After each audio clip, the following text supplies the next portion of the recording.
This is one of the elevators that Piatt placed to the Oliver Garage in downtown Pittsburgh, Pennsylvania.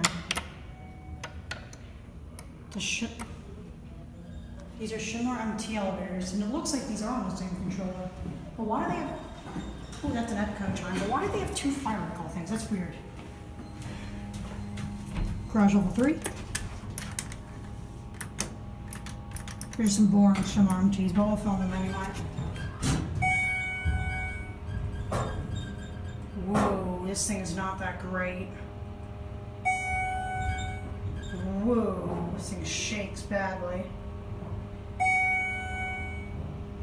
This is the green level of the garage. Here are level 3 garage.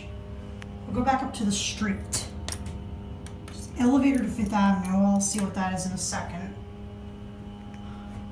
This is the garage. Garage level 3.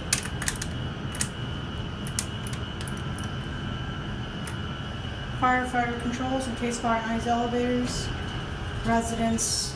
Pretty basic cabs.